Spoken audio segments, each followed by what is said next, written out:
warahmatullahi wabarakatuh. Halo semua, perkenalkan nama saya Arina Aulia Rahmi dengan NIM 5241230002. Di sini saya berjurusan Teknik Elektro dari Teknik Elektro kelas B.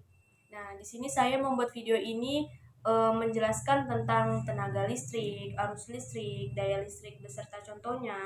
Lalu saya menjelaskan perbedaan antara sumber tegangan listrik dan sumber daya arus listrik, perbedaan komponen aktif, pasif, beserta contohnya, karakteristik dari komponen dioda, beserta jenis-jenisnya, beserta fungsinya.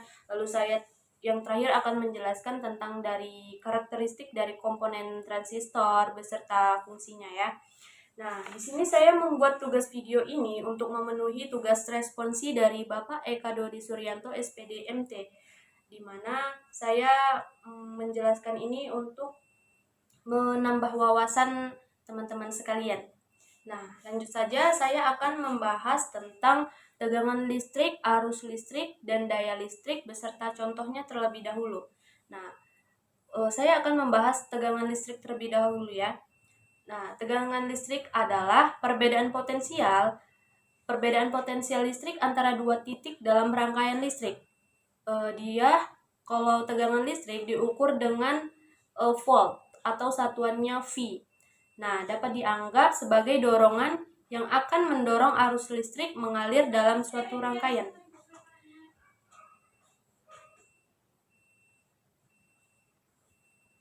Nah, di sini tegangan listrik berumus V sama dengan I kali R, di mana V-nya ialah tegangan listrik dengan satuan volt, kalau R dia hambatan listrik dengan satuan ohm, kalau I dia arus listriknya dengan satuan ampere ya. Nah, contohnya bisa kita ambil seperti ini.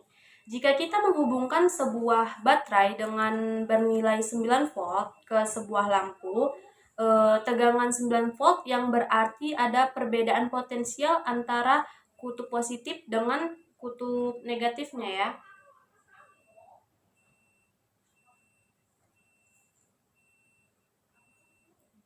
Nah, arus listrik ini bergerak mengikuti arah aliran muatan positif ke negatif, atau arus listrik mengalir dari potensial tinggi menuju potensial rendah. Untuk arus DC, arus ini mengalir dari titik berpotensial tinggi atau positif menuju titik berpotensial rendah atau negatif ya. Nah, selanjutnya kita akan membahas tentang arus listrik.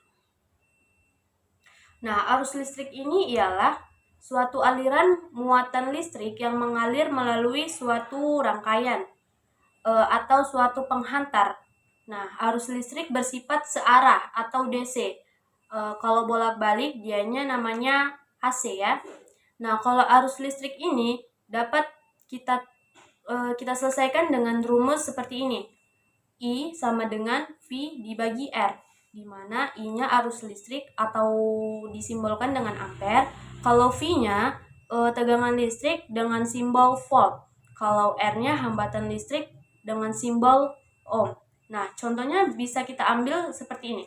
Ketika sebuah lampu dihidupkan, arus listrik mengalir dari baterai melalui kabel dan mengalir ke lampu, yang memungkinkan lampu akan menyala. Nah, itu bisa disebut dengan arus listrik ya.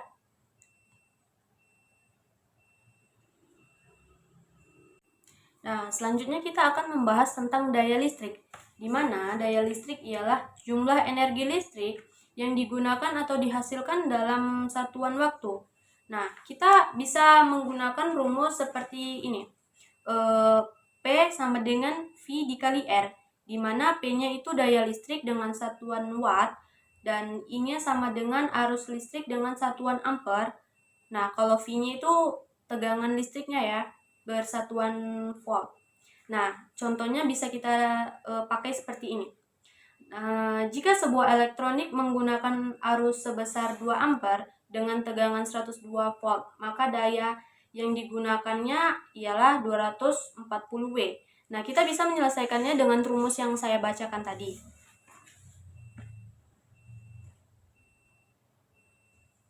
Nah, tegangan listrik ini dapat dianggap sebagai gaya yang mendorong perpindahan elektron melalui konduktor. Semakin tinggi tegangannya, semakin besar pula kemampuannya untuk mendorong elektron melalui rangkaian yang diberikan. Nah, daya listrik, dia energi yang diserap atau yang dihasilkan dalam sebuah sirkuit. Nah, di sini selanjutnya kita akan membahas tentang perbedaan komponen elektronika aktif dan komponen elektronika pasif beserta contohnya. Nah, di sini komponen elektronika aktif ialah sebuah komponen yang memerlukan sumber daya eksternal untuk beroperasi dan dapat menguatkan, mengontrol, atau menghasilkan sinyal listrik. Sedangkan komponen elektronika pasif ialah komponen yang tidak membutuhkan sumber daya eksternal untuk bekerjanya dan sebagai pendukung dalam suatu rangkaian. Nah, di sini contoh dari komponen elektronika aktif ialah seperti transistor, dioda, IC. Sedangkan dari komponen pasif dianya seperti resistor, kapasitor, induktor, saklar. Nah, di sini saya akan menjelaskan tentang contoh-contohnya. Di sini kita akan menjelaskan tentang transistor terlebih dahulu, di mana ialah contoh dari komponen elektronika aktif ya. Nah, transistor ini ialah komponen elektronika aktif yang berfungsi sebagai penguat, penyearah, pengendali, mixers, dan osilator. Komponen ini banyak macamnya seperti transistor biolar, transistor foto, TRIC, MOSFET, GFET, dan UJT. Nah, kalau kapasitor sendiri ialah contoh dari komponen elektronika pasif, di mana ia adalah komponen elektronika pasif yang dapat menyimpan muatan listrik dalam waktu sementara dengan satuan kapasitasnya adalah Faraday. Nah, komponen ini termaksud kapasitor diantaranya memiliki nilai tetap seperti keramik, kertas, mika, elektrolit. Nah, kita masuk ke contoh berikutnya, dioda. Dioda adalah komponen elektronika aktif yang berfungsi untuk menghantarkan arus listrik ke arah satu arah dan menghambat arus listrik dari arah sebaliknya. Dioda ini terdiri dari dua elektroda, yaitu anoda dan katoda, yang termasuk dalam seperti LED, DID, dioda Zener, dioda penyearah. Selanjutnya kita menjelaskan tentang resistor. Resistor ini ialah contoh dari komponen elektronika pasif yang berfungsi untuk menghambat dan mengatur arus listrik dalam satu rangkaian elektronika, di mana satuan nilai resistor atau hambatan ini adalah ohm. Nah, contoh selanjutnya ialah IC. IC ini adalah contoh dari komponen elektronika aktif yang terdiri dari gabungan ratusan bahkan juta transistor, resistor, dan komponen lainnya yang diintegrasi menjadi sebuah rangkaian elektronika dalam sebuah kemasan kecil. Nah, itulah contoh yang dapat saya jelaskan. Nah, yang terakhir saya akan membahas tentang karakteristik dari komponen transistor beserta fungsinya. Nah, transistor ini ialah komponen yang paling penting sebagai penguat, pengendali, penyearah, dan asilatornya. Fungsi dari transistor ini ialah sebagai saklar elektronik, sebagai penguat arus, sebagai driver motor DC, sebagai pembangkit sinyal. Nah, transistor ini memiliki jenis-jenisnya seperti transistor bipolar, transistor efek Medan, small signal transistor, small switching transistor. Di sini mereka juga memiliki fungsi masing-masing. Nah, kalau transistor bipolar ia berfungsi sebagai transistor yang membutuhkan elektron di kutub negatif untuk mengisi kekurangan elektron di kutub positif. Sedangkan transistor efek Medan dia berfungsi transistor yang menggunakan listrik sebagai pengendali konduktivitas.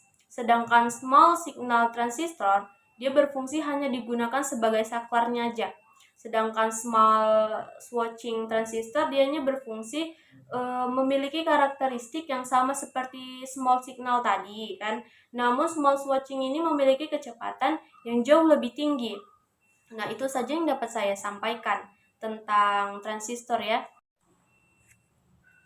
Itu saja yang dapat saya jelaskan tentang tegangan listrik, arus listrik, daya listrik, komponen aktif, pasif, beserta contohnya, fungsi-fungsinya, perbedaannya, dan lain-lainnya. Saya akhiri saja penjelasan materi saya. Saya mengucapkan maaf jika ada kata-kata saya yang salah tentang menjelaskan materi tersebut. Saya akhiri. Wassalamualaikum warahmatullahi wabarakatuh. Terima kasih semuanya.